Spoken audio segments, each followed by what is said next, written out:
దేవుని పరిశుద్ధ నామమునకు స్తోత్రం కలుగునుగాక. ఈ అక్టోబర్ మాసంలో చివరి ఆదివారానికి ప్రభు మనం చేర్చారు. ఈ దినం కూడా పరిశుద్ధ దినముగా, ఆరాధన దినముగా గడుపుకుంటానికి మనందరినీ సమకూర్చిన విధానం బట్టి ప్రభు స్తోత్రాలు చెల్లిద్దాం. హల్లెలూయా. దేవుని బిడ్డలారా,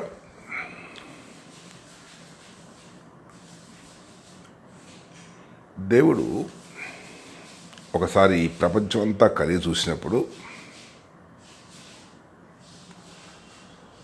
ఒకతన్ని ఆయన కనుగొన్నాడు.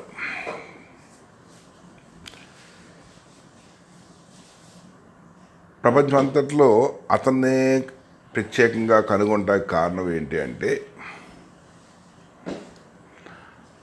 అతనిలో ఆయన చిత్తానుసారమైన మనస్సుని ఆ వ్యక్తి కలిగి ఉండటం కనుగొన్నాడు. తన చిత్తానుసారమైన మనస్సు,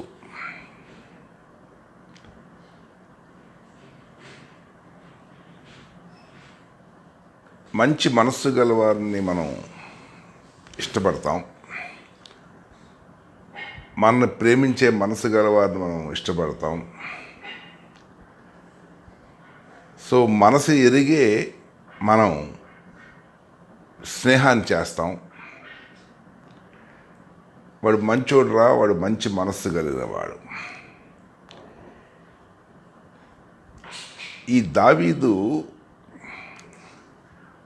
మనుషులు ఇష్టపడే మంచి మనసు మాత్రమే కాదు, దేవుని చిత్తానుసారమైన మనస్సు కలిగి ఉన్నాడంట. The wonderful thing.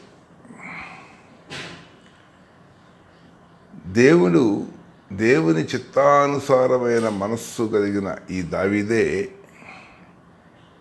గురించి మరో మాట అంటాడు ప్రభు, నా ఇష్టానుసారమైన వ్యక్తిని కూడా అంటాడు. దావీదు అంటే ప్రియుడు, నా ప్రియుడు, ప్రియమైన వాడు. దేని బిడ్డారా, దావీదు యొక్క మనస్సు దేవుని చిత్తానుసారమైన మనస్సు. దేవుని చిత్తానుసారమైన మనస్సు కలిగిన వాడు ఈ లోకంలో జీవిస్తున్నప్పుడు తన చుట్టూతా ఉన్నవాళ్ళు దేవుని చేత ఇష్టపడిన మనస్సు కలిగినటువంటి, దేవుని యొక్క చిత్తమైన మనస్సు కలిగినటువంటి వారిని ఎలా రిసీవ్ చేసుకున్నారు? యెషయాకి 8 మంది కుమారులు. ఆ 8 మంది కుమారుల్లో ఒకడు దేవుని చిత్తానుసారమైన మనస్సు కలిగినవాడు కదా.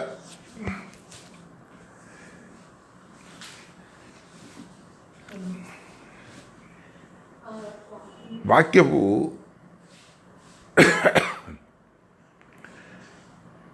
భిన్నమైన చోట్లకు మిమ్మల్ని తీసుకెళ్ళిన కానీ ఒకే చోట తవ్వుదాం. దేవుని వాక్యము జీవజలపు ఓటలుగా నీ కడుపు నింపే వరకు ఒకే చోట తవ్వుదాం. అది ఏ చోట అంటే,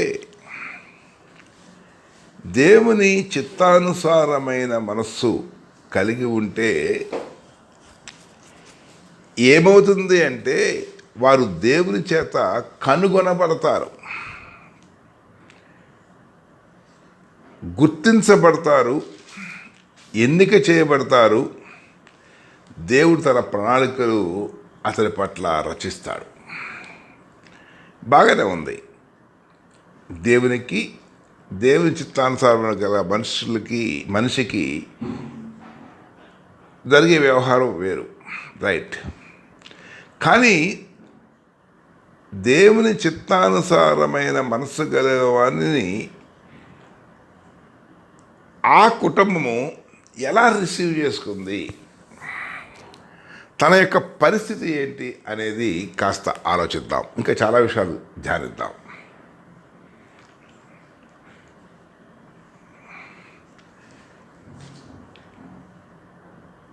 తండ్రే కానీ అన్నలే కానీ తన కుమారుడికి లేదా తన సహోదరుడికి కలిగిన ఈ అద్భుతమైన మనస్సు ని గుర్తించగలిగారా? గుర్తించి ఏదైనా ఒక పీట వేసి పీట మీద కూర్చోబెట్టారా? మీకు తెలుసు ఏ పీట మీద కూర్చోబెట్టారో. ఏ పీట మీద కూర్చోబెట్టారు? అడిగికి పోయి గొర్రెలను కాసురారా పనికి మానోడా అన్నట్టుగా కుటుంబంలో తల్లి గురించి మనకు తెలియదు, కానీ తండ్రి అందరి కుమారుల విషయంలో ఒక రకంగా చెప్పాలంటే టాలెంటెడ్ పీపుల్గా వాళ్ళని గుర్తించి వాళ్ళకి చదువులు చెప్పించి వాళ్ళకి ఉద్యోగాలు ఇప్పించి వాస్తవంగా చెప్పాలంటే ప్రయోజకులుగా వారు సమాజంలో చలామణి అయ్యేలాగా యెషయి ఆ కుమారులందరికీ వారికి ఉన్న సామర్థ్యాల చొప్పున వారి జీవితాలు రాణించటం, యోగ్యులుగా ఉండటం మనం చూస్తాం. మరి దేవుని చిత్తానుసారమైన మనస్సు కలిగిన వారిని ఆ కుటుంబము ఆనర్ చేసి గుర్తించి, వీడు మామూలుడు కాదు, వీడిని మన కుటుంబ ప్రయోజనం కొరకు మనం ఆలోచించకూడదు, వీడి మనస్సు వేరు, వీడి మనస్సాక్షి వేరు, వీడి తలంపులు వేరు, ఇవన్నీ కూడా దేవునితో ముడిపెట్టబడి ఉన్నాయి. దావీదులో ఉన్నటువంటి ఆ నాణ్యమైన ఆ మనస్సాక్షి దేవుడు కనుగొన్నటువంటి అద్భుతమైనటువంటి ఆ ఆత్మ, ఆ చిత్తానుసారమైన మనస్సు ఎవ్వరూ కూడా తన కుటుంబంలో వాళ్ళు గుర్తించలేదా అన్నట్టుగా నిజం చెప్పాలంటే దావీదు ఒక చాలా స్టేటస్లో ఉంచబడ్డాడు. దేని బిడ్డారా, ఈ వాక్యం చెబుతా ఉండగా మీరు కూడా అనుకోవచ్చు, నేను కూడా దేవుని చిత్తానుసారమైన మనస్సు కలిగి దేవుని చేత ఎంపిక చేయబడిన వానిగా, దేవుని చేత కనుగొనబడిన వానిగా, ఆలస్యమైన ఎప్పటికైనా ఎలాగైనా దేవుని చేతే హెచ్చించబడి, దేవుని చేతే ఘనపరచబడి, దేవుని చిత్తాన్ని నెరవేర్చేవానిగా నేను కూడా ఉంటే ఆ దావీదు నాయన్నే మాదిరిగా పెట్టుకుని నేను కూడా జీవించాలనుకుంటున్నాను, జీవిస్తానని చెప్పి ఒక శ్రేష్టమైన తలంపులు మీకు రావచ్చు. నాకైతే అలాగే ఉంటుందండి. ఆది నుంచి కూడా దావీదునే నేను మాదిరిగా పెట్టుకున్నాను. ప్రాబ్లం ఏంటంటే చిత్తానుసారమైన మనస్సు కొరకు మనం ఆశపడి అభ్యాసాత్మకంగా లేఖన భాగాల్లో దేవుని యొక్క చిత్తము ఏంటో గ్రహిస్తూ అదే చిత్తాన్ని నెరవేర్చే క్రమంలో మన జీవితాన్ని మనం ఒక రుజుమార్గంలో నడిపించుకుంటూ వస్తూ ఉన్నప్పుడు నేను కూడా గమనించింది ఏంటంటే మనల్ని గుర్తించే వాళ్ళు చాలా తక్కువ మంది ఉంటారు.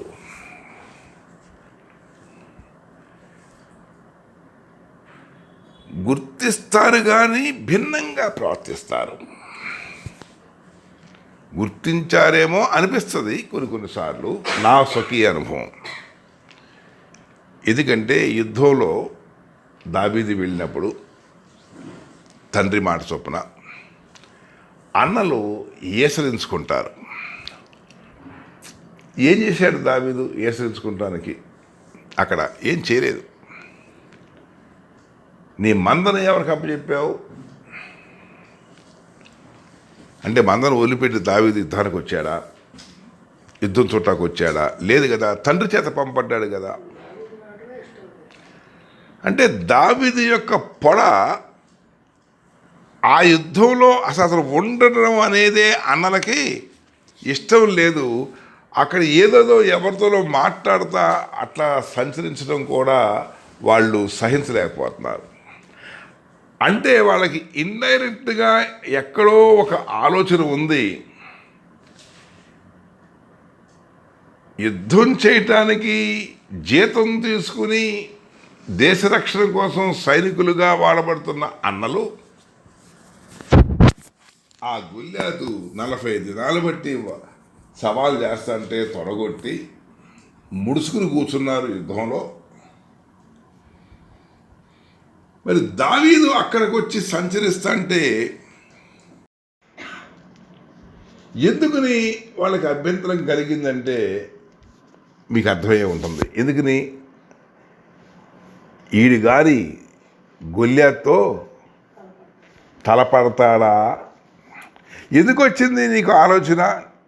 వాడు నీ తమ్ముడు కదా, సరైన ప్రాయం కూడా లేదు వాడికి, 17 సంవత్సరాల వయసు ఉంటుంది సుమారుగా. తలపడగలడని ఎలా అనుకున్నావు నువ్వు?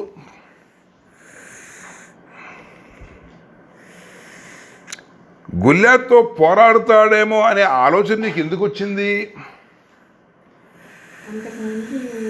అంటే వీడు దేవుని చిత్తానుసారమైన మనస్సు కలిగిన వాడు, దేవుని కొరకు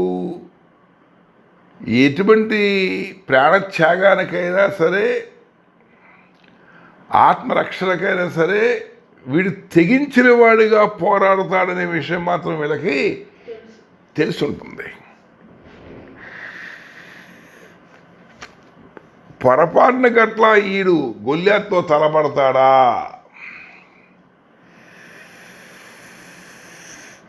ఏమండి, ఒక తలపడితే ఏంటంటే వీడికి నష్టం. ఇంకొక మాట తెలుసు వాళ్ళకి, ఒకవేళ వీడు తలపడ్డాడంటే గొల్యాతు గాడిని వేసేస్తాడు.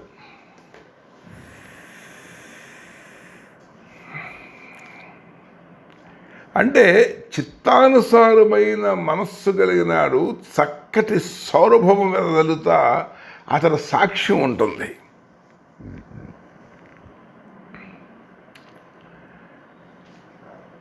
అతన్ని డైరెక్ట్గా అంగీకరించరు కానీ ఇండైరెక్ట్గా అతనిలో ఉన్నటువంటి ఆ సువాసనలు ఆఘ్రానిస్తూ ఉంటారు చుట్టూతా ఉండేవాళ్ళు. యెషయాకి ముందే అర్థమై ఉంటుంది, ఒక్క గొర్రె కోసం వీడు సాహసించి ఎలుగుబంటితోనూ సింహంతోనూ తలబడి, ఏమండి, ఒక పిల్లి నోరు చీల్చినట్టుగా సింహపు నోరును చీల్చాడంట వీడు. ఒక బలహీనమైనటువంటి ఒక జంతువు నోరు చీల్చినట్టుగా సింహపు నోరును చీల్చి గొర్రెను సజీవంగా తీసుకొచ్చి నాకు వీడు అప్పగించాడు. 17 ఏళ్ల కుర్రాడికి ఇంత సామర్థ్యము, బలము, సింహపు బలము నుంచి సింహపు నోటినే పైదాన్ని పైకి, కింద దావాన్ని కిందకి అలా పట్టి పెకలించి అలా అలా అలా చీల్చేశాడంటే గొర్రె యొక్క విడుదల కోసం. వాడి బాహులో అంత శక్తి, 17 ఏళ్ల కుర్రోడికి అంత శక్తి అనేది అసాధ్యము కదా. వాడి బాహువుల్లో దేవుని యొక్క శక్తి రాకుండా ఆ పని జరగదు. తండ్రి గ్రహించలేడా? గ్రహించిన తండ్రి అతనికున్న టాలెంట్, అతనికున్న ఆత్మ, తనకున్న దాన్ని గుర్తించి ఏమైనా తనని ప్రత్యేకంగా చూశాడా అంటే అదే పనికి పంపుతా ఉన్నాడు.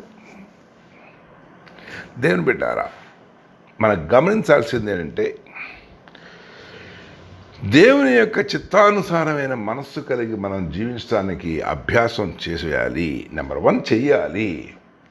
మన లక్ష్యము ఒకటే అయి ఉండాలి. ఏంటంటే దేవుని యొక్క చిత్తము నెరవేర్చాలి.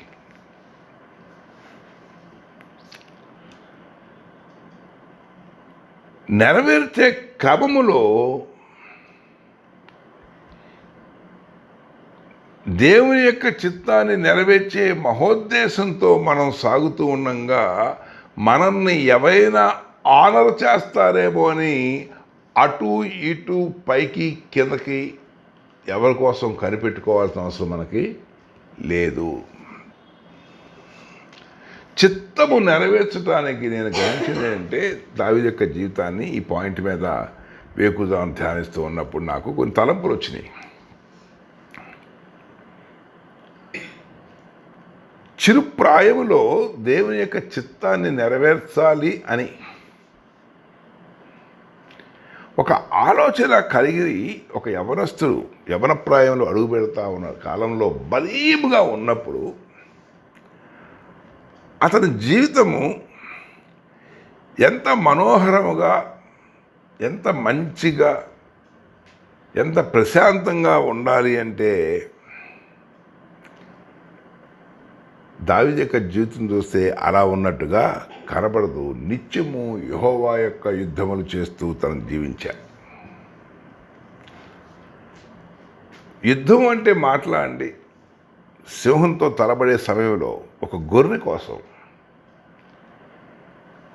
అమాంతంగా సింహం మీదకి దూకి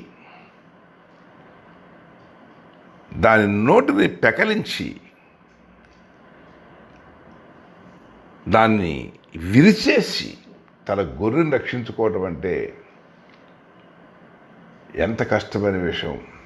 అంతకుముందు ఎప్పుడైనా చేశాడు? అట్లా చేయలేదు కదా.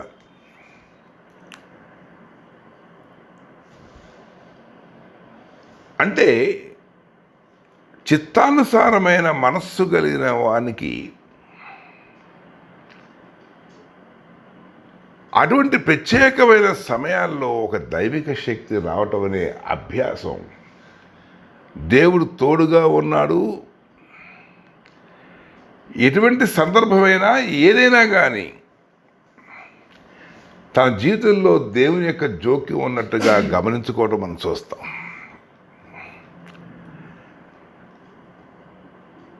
అదే గొల్యాతుతో తలబట్టడానికి కారణమైంది. దేవుని చిత్తానుసారమైన మనసు కలిగిన దావీదు తను చేసిన చిన్న ఒక యుద్ధంలో తన బాహువుల్లో ప్రవేశించిన దేవుని యొక్క శక్తిని గమనించుంటాడు. దేవునికి మహిమ కలుగును గాక. తెలీదా? నీ ఓపిక నీకు తెలీదా? నీ ఓపికకు మించి నువ్వు గనక ఎక్స్ట్రా ఎఫర్ట్ పెట్టావంటే నీ బాహుకి ఆ శక్తి వచ్చినప్పుడు ఇది నా బలము కాదే అనే స్పృహ నీకు రాదా? తెలుస్తుంది కదా. పెకలిస్తూ ఉన్నప్పుడు తెలుస్తుంది కదా. ఎరగదీస్తూ ఉన్నప్పుడు తెలుస్తుంది కదా. గ్రహించాడు. చిత్తానుసారమైన మనస్సు కలిగిన వాడు, ఎవరి చిత్తానుసార మనస్సు? దేవుని చిత్తానుసారమైన మనస్సు కలిగిన వాడు తనకు కలిగిన పోరాటాల్లో ఈ దైవిక శక్తిని పొందుకోవడం అనే విషయాన్ని కూడా అతనికి అనుభవము ఖచ్చితంగా అవుతుంది. సో దేవుని చిత్తానుసారమైన మనస్సు కలిగిన మనం సాగిపోయే జీవితంలో ఎన్ని యుద్ధాలు మనకు కలిగినా దావీదు యొక్క జీవితంలో మనం చూడాలి అంటే కనపడేదే యెహోవా కొరకు ఆయన చేసిన యుద్ధాలు.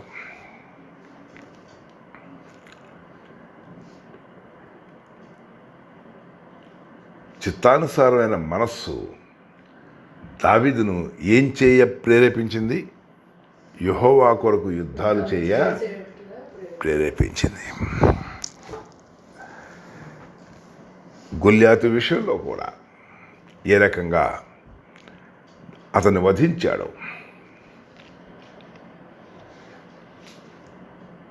ఎవరూ లక్ష్య పెట్టనటువంటి స్థితిలో ఉన్నటువంటి దావీదు, గుర్తింపు పొందనటువంటి దావీదు ఆ గుళ్యాతును చంపి వస్తున్నప్పుడు సౌలు యొక్క హృదయాన్ని దోచుకోవటం, యోనాతాను యొక్క హృదయాన్ని దోచుకోవటం మనం గమనిస్తాం. అంటే దేవుని యొక్క చిత్తానుసారమైన మనస్సు కలిగిన వాడు తన జీవితాన్ని తను జీవిస్తూ ఉండగా గుర్తింపులు కలగటం అనేది అదొక ప్రక్రియ. ఏ గుర్తింపు పొందుకున్నాడో ఆ చోటే తరం పట్టడం కూడా జరిగింది కదా. సో దేవుని చిత్తానుసార మనసు కలిగిన వారు ఆ అభ్యాసంలో ఉన్న మనకు కూడా ఏమవుతుందంటే గుర్తింపులు కలుగుతాయి. చెప్పలేము, ఆ గుర్తించిన వాడే మనం తరిమే అవకాశం కూడా. సహోదర ప్రేమ చూపించిన వాళ్ళే, పుత్రవాత్సల్యాన్ని చూపించిన వాళ్ళే కత్తిపుచ్చుకుని వెనకబడే అవకాశం కూడా ఉంటుంది అనేది దావీదు యొక్క జీవితంలో మనం చూస్తాం. అందుకని ఆదరించినా ఆదరించకపోయినా, ఘనపరిచినా ఘనపరచకపోయినా,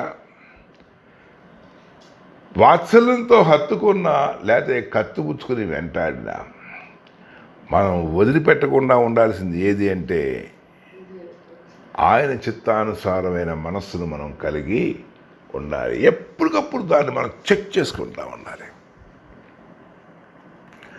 దేవునికి మహిమ కలుగునుగాక. దేవుని బిడ్డారా,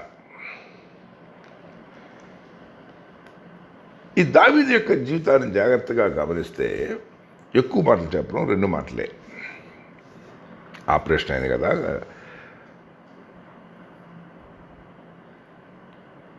ఆయన ఇచ్చిన ఆత్మ ఆయన సజీవుడిగా ఉంచిన తర్వాత మీతో దేవుని యొక్క వాక్యాన్ని పంచుకోకుండా ఎలా ఈ పరిశుద్ధ దినాన్ని నేను వాడబడకుండా ఉండగలను, అందుకనే ఒక 10 నిమిషాలు పావుగంటని చెబుదామని మీ ముందుకు వచ్చారు.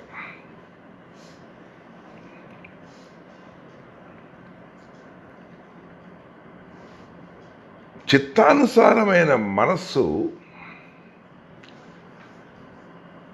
మన జీవితాన్ని ఏ రకంగా ప్రభావితం చేస్తుందనే విషయం,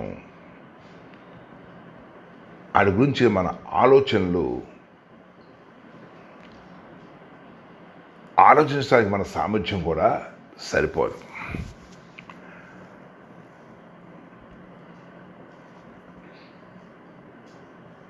సౌలు చేసిన ద్రోహానికి దేవుడు బాధపడ్డాడు, సమూయేలు కూడా విలపిస్తూ ఉన్నాడు. సౌలుతో అంటాడు, నువ్వు వెళ్ళి యెష్షయి కుమారులో ఒకరికి అభిషేకం ఇవ్వమని చెప్పి పంపించినప్పుడు, సమూయేలు పంపించినప్పుడు, సౌలుని పంపించినప్పుడు సమూయేలు వెళ్ళి ఆ 7 కుమారులను చూసినప్పుడు దేవుని యొక్క ఆత్మ, నేను కోరుకున్న వాళ్ళు వీళ్ళు కాదు అని చెప్పేస్తాడు. జరిపెట్టారా? ఈ చిత్తానుసారమైన మనస్సు కలిగి ఉన్న వారు త్వరపడాల్సిన అవసరం లేదు. అవకాశాలు కోల్పోతున్నామే అని భయపడాల్సిన అవసరం లేదు. చూడండి, యెష్షయి దావీదు కోసం కనిపెట్టకుండా ఎదురు చూడాల్సి వచ్చింది. సమూయేలు దావీదు కోసం కనిపెట్టకుండా ఉండాల్సి వచ్చింది. 7 అన్నలు కూడా దావీదు కోసం కనిపెట్టకుండా ఉండాల్సిన పరిస్థితి ఏర్పడింది. అభిషేకం పట్టడం అనే దాన్ని పక్కకు పెడితే, ఇంటిల్లిపాది ఆ దేశానికి ఉన్న గొప్ప ప్రవక్త అందరూ కూడా దావీదు యొక్క రాక కొరకు కనిపెట్టే పరిస్థితిలో దేవుడు ఉంచాడా లేదా? దేవుని చిత్తానుసారమైన మనస్సు కలిగిన మనము ఆపర్చునిటీస్ వెళ్ళిపోతున్నాయి, అయ్యో ఆ క్యూలో మనం ఉంటే బాగుండేది, 20 కిలోలు బియ్యం తెచ్చుకునేవాళ్ళం. ఉంటాయి కదా హీనబుద్ధులు. ఇటువంటి బుద్ధులు మనం కలిగి ఉండాల్సిన అవసరము లేదు. అతి శ్రేష్టమైన విషయం ఏంటి తెలుసా?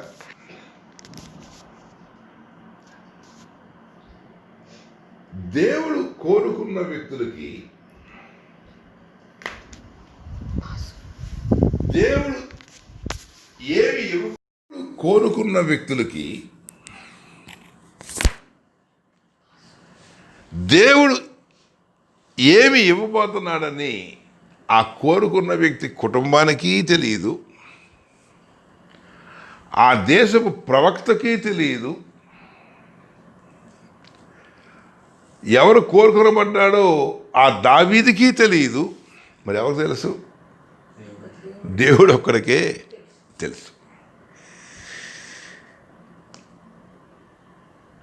దేవుని చిత్తానుసారమైన మనస్సు కలిగి జీవించాలని తాపత్రయపడుతున్న సహోదరి సహోదరుడా, నీకు ఏమి ఇవ్వాలి అనేది నీ దేవునికి తెలుసు. ఆ ఒక్కదాని ఎందే నువ్వు నిరీక్షించి నీ జీవితాన్ని కొనసాగించాలే కానీ అయ్యగారు ఏమిస్తారు, అమ్మగారు నన్ను పలకరించారా పలకరించలేదా, ఇస్తరులో కుంభం కొట్టారా లేదా, నన్ను ప్రత్యేకంగా నేను చేస్తున్న పరిచయకి నన్ను ఆనర్ చేస్తున్నారా లేదా, దేన్ని కూడా ఎవరి నుంచి కూడా ఏది కూడా అలా కనిపెట్టుకుంటా చూడాల్సిన అవసరం లేదు. మొత్తం ట్రాఫిక్ జామ్ చేసి నీకొక్కడికే దేవుడు తనదైన స్థితిలో తనదైన రీతిలో తను నీకు ఇచ్చే దేవుడు మన దేవుడు. నమ్మితే స్తోత్రం చెప్పండి.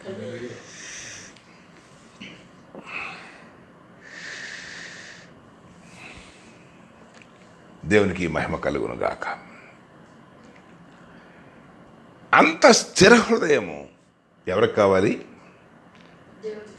దేవుని చిత్తాన్ని నెరవేర్చే మనస్సాక్షి కలిగి మనం సాగిపోతూ ఉన్నప్పుడు అంత స్టేబుల్ మైండ్ కావాలి,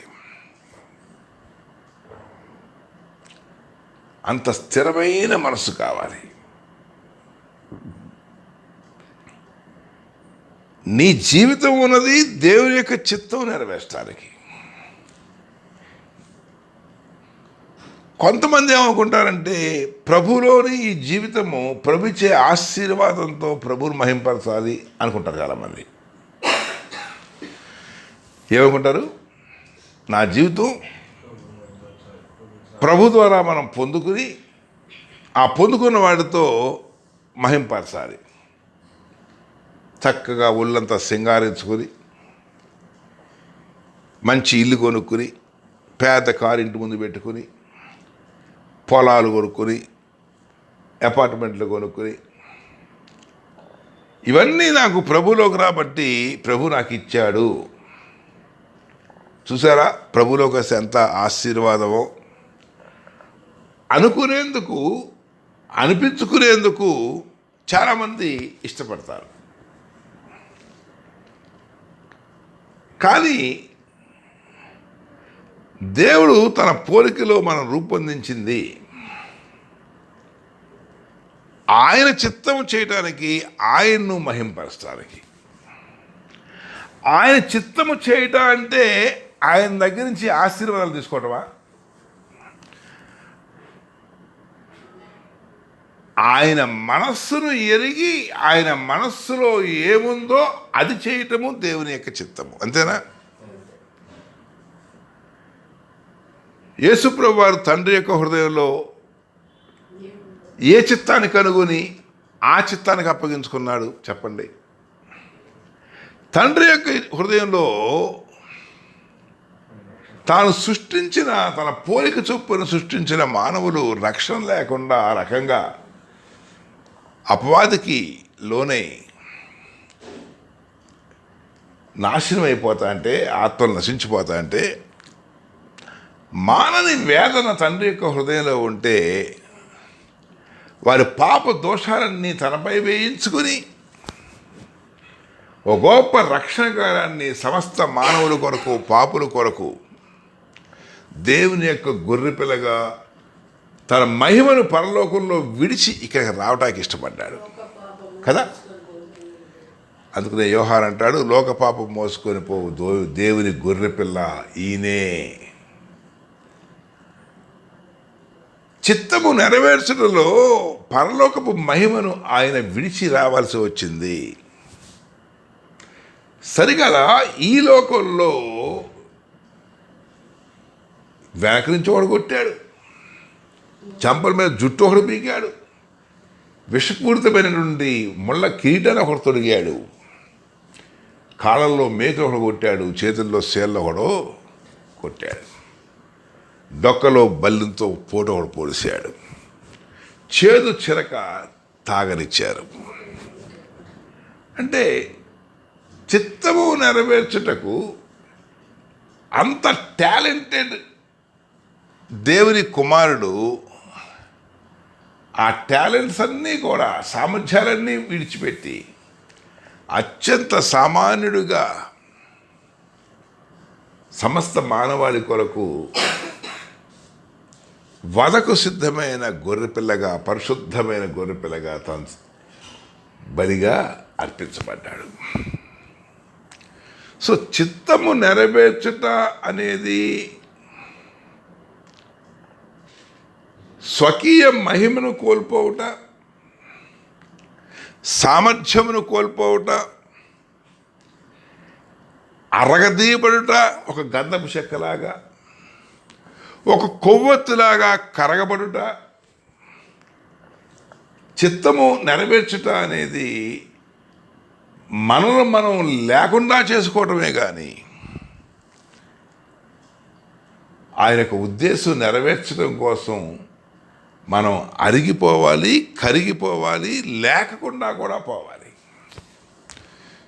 చివరికి సమాధిలో విగత జీవుడిగా యేసు ప్రభువారు ఉండిపోయారు. చిత్తము నెరవేర్చే క్రమంలో కుమారుడు ఏమయ్యాడు? మృతుడయ్యాడు.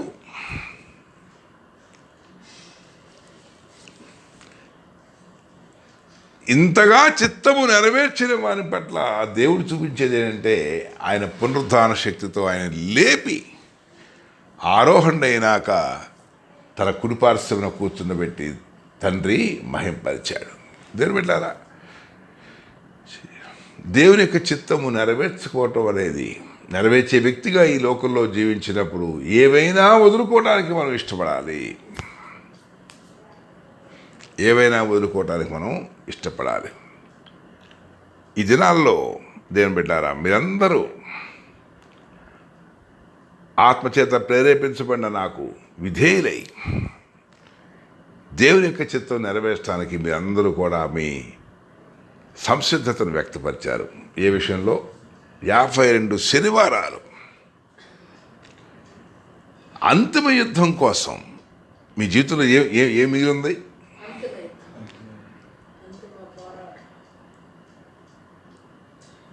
మన రక్షకుడైన యేసు ప్రభు వారి రాకడకు ముందు జరిగే సంఘము చేయవలసిన యుద్ధం. నేను చెయ్యాలి, నా బిడ్డలు చెయ్యాలి, నా కలిగిన వారంతా చెయ్యాలి అని సంఘమంతా కూడా ఒకే మాటకు వచ్చేసింది. ఏమని? మీ టూ, నేను కూడా ఆ యుద్ధంలో ఉంటాను అయ్యగారు, నేను కూడా 52 శనివారాలు ఉంటాను, ప్రభు యొక్క కృపలో బలపరచబడి నేను కూడా సిద్ధపడతా. నేను నా పిల్లల సహితము, నా కుటుంబం సహితము దీనికోసమే సిద్ధంగా ఉన్నామయ్యా. దేనికోసం అండేది ఆయన పలహారాలా? ఇల్లు దొరుకుతాయా? ప్రభు రాకడకు ముందు కుమారుని యొక్క చిత్తము, తండ్రి యొక్క చిత్తము, పరిశుద్ధాత్మక చిత్తం ఏంటంటే అంతిమ యుద్ధం. కలవకాలపు దినాల్లో మనం అందరం కూడా పరిశుద్ధాత్మకు జతపరివారిగా ఉండి ఆ గొప్ప యుద్ధంలో మనం కూడా పొందుకుంటా కావాల్సిన శక్తి కొరకు వేడుకుంటూ, కావాల్సిన సిద్ధపాటు కొరకు వేడుకుంటూ 52 శనివారాలు దేవుని సన్నిధిలో మనం కనిపెడతా ఉన్నాం. ఏదైనా వదులుకుంటా సిద్ధమే. అంజూరపు చెట్లు, ద్రాక్ష చెట్లు, శాలలో పశువులు ఉన్నను, పంట ఉన్నను లేకున్నను, అంటే ఏది ఉన్నా ఏది లేకపోయినా. ఇప్పుడు వాటి గురించి మేము గతంలో మేము అడిగాం, ఇప్పుడు మేము అడగట్లా. యెహోవా యందు ఆనందించుట ఎలా కదా అనే ఒక మానసిక సంసిద్ధపాటు. యెహోషువ కనానుని ఏ రకంగా స్వతంత్రించుకున్నాడు అనే విషయాల్లో పరిశుద్ధాత్మ దేవుడు ఇగో దేవుని యొక్క రాజ్య వ్యాప్తి కొరకు మనల్ని వాడుకునేందుకు చక్కటి వర్తమానాలు ఇచ్చి మనల్ని 6 వారాలు నడిపించాడు. దేవునికి మహిమ కలుగును గాక. ఏం చేస్తున్నాం మనం? ఏం అడుగుతున్నాం మనం? దేనిలో ఉన్నాం మనం అంటే దేవుని యొక్క చిత్తము మేము నెరవేర్చాలి, నెరవేర్చే గుంపులో మేము ఉండాలి. ఇంకా ఏ ఆశ లేదు, ఏ కోరిక కూడా లేదు. ఒకటే ఏంటంటే దేవుని యొక్క చిత్తము కడవర కాలంలో నెరవేర్చే గుంపులో నేను నా కుటుంబం ఉండాలి. అదే నా ఆశ. నిశ్చయంగా దావీదును ఆశీర్వదించిన దేవుడు, దావీదును కనుగొన్న దేవుడు, అలాగే యేసుప్రభువుని కనుగొన్న దేవుడు, యేసుప్రభు నిలబెట్టుకున్న దేవుడు మనల్ని కూడా ఈ అంతిమ పోరాటానికి నిలబెట్టుకుని తన మహిమార్థంగా మనందరినీ వాడుకుంటాడు. అట్టి కృప మనపై నిలిచి మనల్ని నడిపించునుగాక. ఆమేన్. ప్రార్థన చేసుకుందాం. పరిశుద్ధుడ ప్రేమస్వరూపి, నీ పాదాలకు వందనాలు. నీ చిత్తము నెరవేర్చాలని ఏకదీక్షతో మేము సాగే రీతిగా నన్ను, నా కుటుంబాన్ని, నన్ను, నా సంఘాన్ని, నన్ను నాకు అనుగ్రహించబడిన వారిని మీరు నడిపించి మహిమ పొందుకోండి. క్రీస్తు వారి పేరు వేడుకొంచున్నాను తండ్రి. ఆమేన్. God bless you. ప్రార్థన చేసుకుందాం. చివరి ప్రార్థన. పరిశుద్ధుడు అయిన తండ్రి, నీ పరిశుద్ధ పాదములు లెక్కలేనన్ని స్తుతులు స్తోత్రము చెల్లిస్తున్నాం తండ్రి.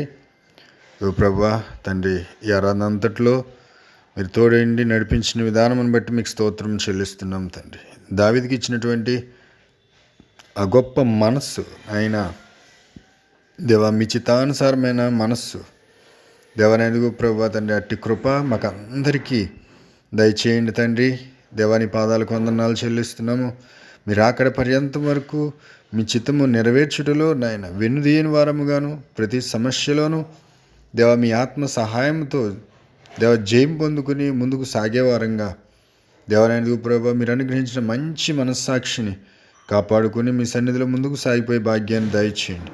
మీ బిడ్డలిచ్చిన కానుకలను కూడా మరి నాయన 30 60 మాత్రమే కాకుండా 100 మీరు ఆశీర్వదించి సహాయం చేయమని గడిచిన వారం అంతా మీరు కాచి కాపాడిన దేవుడు తండ్రి నాయన.